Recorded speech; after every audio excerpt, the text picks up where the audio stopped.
Hey everyone, welcome to the Radar Report. I'm your host Travis, bringing you the latest in automotive news.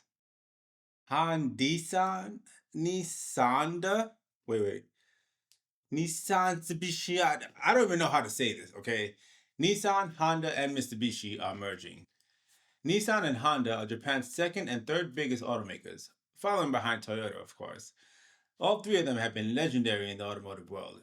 JDM culture, making legendary models from S2000s to GTRs, Zs, Supras, like you name it, they're legendary in the automotive world.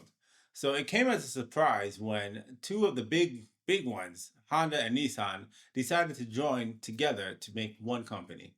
Not only that, Mitsubishi, who's been kind of laying low in the limelight, decided to join them. Now, this whole merger is all based off of EV. So most of you might not know, but EV is extremely big around the world, outside of the US mainly. There's three major companies that are outselling Tesla even. Neo, Zeekr, BYD. I believe there's more. I can't think of all of them right now. But they believe in order to survive in this world, because the EV future is coming, whether we like it or not, they need to form one big company and put their resources together to combat all these companies. This chart, based on total assets of each company, shows where they all stand. Nissan, Honda, and Mitsubishi made a surprise announcement 2 days before Christmas regarding the MOU talks.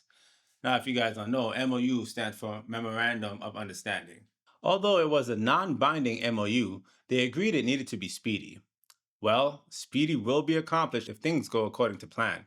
They announced that Nissan and Honda will agree to form a new company by June of 2025, with Mitsubishi possibly joining the merger. To prepare for this, Honda repurchased 1 trillion yen of its own shares. The objective? Establish a new parent company, delist Nissan and Honda from the TSE, the Tokyo Stock Exchange, and list the newly formed company on the Tokyo Stock Exchange by August of 2026. Now, as much as I hate to admit it, this is not very shocking. I mean, Nissan has not been doing very good at all.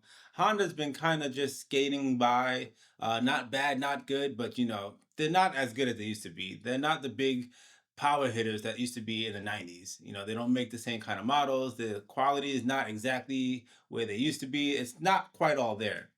So I wasn't surprised when this merger came about. I was a little bit surprised that they were focusing on EV though.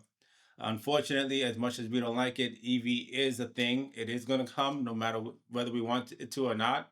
So we just got to put up with it and hope our beloved companies survive the transition. But not all is lost. Porsche just put out a new patent for a six-stroke combustion engine. Now, as most of you may know, a normal engine consists of four strokes. You have the intake, you have the compression, you have power, and then you have exhaust. The six-stroke engine will add an extra compression and power stroke somewhere in between the mix.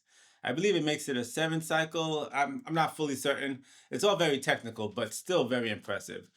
I'm glad to see some manufacturers are still working on combustion engines. They're not ready to die yet. In other news, Lamborghini just launched a free streaming app called Lamborghini TV. The site offers a wide range of content, including historical videos, in depth technical features on engines and other technology, podcasts, and model specific information. Featured content includes a track test of the Revuelto, information on the Temerario's new twin turbocharged V8, and a podcast with Lamborghini CEO Stefan Winkelmann. Unfortunately, the app is only available on Android TV, WebOS TV, and Tizen, and can't be accessed on mobile devices like iPhones. Bummer. But if you're an avid Lamborghini watcher, like me, you won't find much you haven't already seen on Lamborghini TV. All the content on there is also posted on their YouTube channel. Another year, another tier, as we go over the models that didn't make it into 2025. The list is quite long, so we'll just hit on some of the big ones. We have the Chevy Camaro, Ferrari canceling the 812 GTS and the SF90, the Bugatti Chiron no longer being made, the Infiniti Q50, that's had quite a long run, plenty of Jaguars. Like, seriously. Lamborghini Huracan is saying goodbye, the Ram 1500 TRX is gone, the four-cylinder Supra is no more, and my beloved GTR. Now, it sucks when we lose models, especially some of these models that are on this list, because some of these are just amazing. Um, Me, myself, I hate to see the GTR gone, but it did have a very long run. So I'm not really crying that it's gone.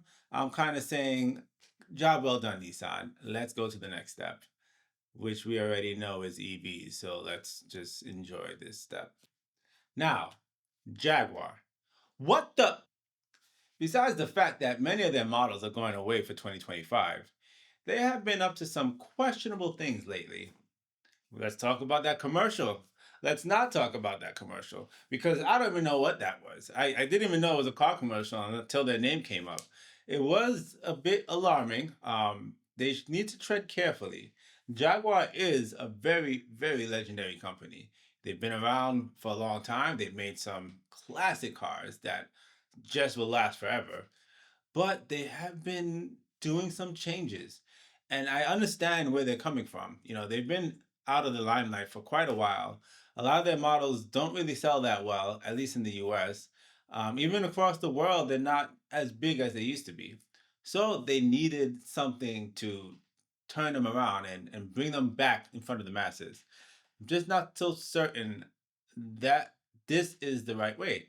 I mean, that commercial was weird. That new concept, the 001, I think it was. I'd have to double check. It's just it's not it. I don't know where they're going with this. I hope they have a footing to stand on, because us car enthusiasts, we're not really jiving with this right now. So we need to see where this is going. I'm gonna hold out and give them the benefit of the doubt because they are Jaguar. But yeah, what do you guys think about all this? Put your thoughts in the comments below and let's have a conversation. Well, that's all for the Radio Report today, and I'll see you guys next week.